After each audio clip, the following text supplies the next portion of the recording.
Olá, meus amigos, sejam todos muito bem-vindos. Esse é o nosso canal Ciência da Emoção e eu sou o professor Júlio César. Mais ou menos em 1872, um pensador que você com certeza já ouviu falar, Charles Darwin, impactou o mundo quando ele lançou este livrinho que leva o nome de A Expressão das Emoções no Homem e nos Animais. Por que o Darwin causou tanto espanto nesse momento? Porque até esse momento as pessoas acreditavam que a emoção era algo puramente humano. E o que o Darwin mostrou é que as emoções também estão presentes nos animais.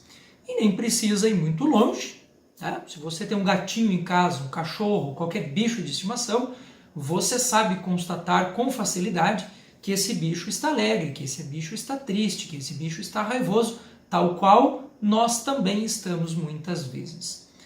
O que o Darwin quis mostrar aqui é que os animais também têm emoções. No entanto, hoje nós sabemos que existem emoções, eu particularmente, como cientista, que realmente são emoções que tem nos animais e que tem nos homens. Mas existem algumas emoções que são absolutamente humanas, que não existe, é indiscutível que essas emoções sejam puramente humanas. Eu quero discutir com vocês hoje, quero trazer uma reflexão para vocês hoje, daquela que eu acho que é uma das emoções mais difíceis do ser humano atingir, que é a compaixão. Talvez um dos personagens aí do mundo emocional mais difíceis de serem atingidos. Eu acho que ele é mais difícil do que o amor, eu acho que ele é muito mais difícil do que a empatia, porque ele pressupõe algumas outras coisas. Bom, professor Júlio, como é que você definiria a compaixão? Compaixão é um forte desejo que nós temos de ver cessar o sofrimento do outro.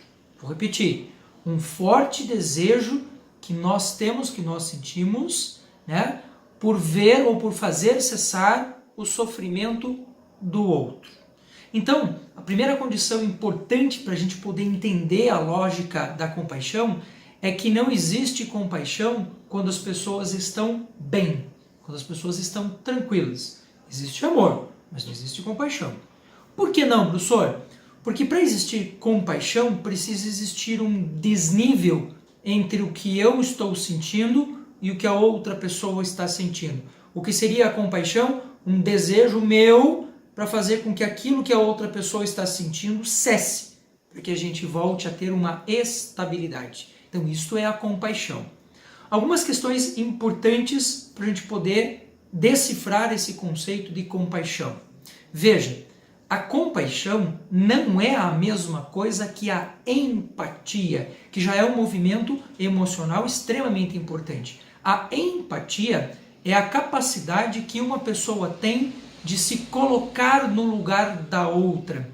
O problema da empatia é que, ao fazermos esse processo da empatia, eu corro o risco de sentir o que o outro também sente.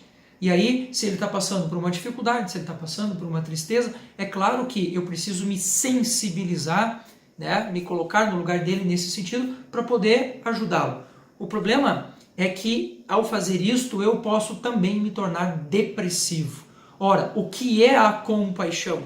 É um senso de conectividade que eu tenho que desenvolver, e aí a gente vai chegar numa questão importante, para fazer com que o outro pare de sofrer, porém, sem que eu sofra as dores que ele sofre também. Por que eu falei que é importante essa questão da conectividade? Porque os seres humanos hoje, de uma maneira geral, estão muito mais egocêntricos e egoístas do que jamais nós fomos na história da humanidade. Você passa pela rua, você até faz empatia com a pessoa que está sofrendo lá na rua, você não faz nada não. Quando eu digo senso de conectividade, eu estou dizendo que ao passar na rua e ao perceber que ali existe uma pessoa que está sofrendo, como poderia eu ir para a minha casa sabendo que alguém está nesse desnível, porque o senso de conectividade me faz perceber que eu não estou nesse mundo sozinho, que eu não tenho como ser egoísta, que eu, ao fazer esse movimento da compaixão, eu estou conectado àquele indivíduo. Portanto, eu vou fazer de tudo para que aquele sujeito tenha uma condição de sofrimento mais atenuada em relação àquilo que ele vive. Eu acho que esse princípio da compaixão é um princípio que torna a compaixão algo muito difícil de ser praticado. Como é que eu posso descansar, como é que eu posso ser feliz se eu sei que na minha rua existe uma pessoa sofrendo? Então, até aqui você já percebeu alguns indícios importantes sobre essa questão da compaixão.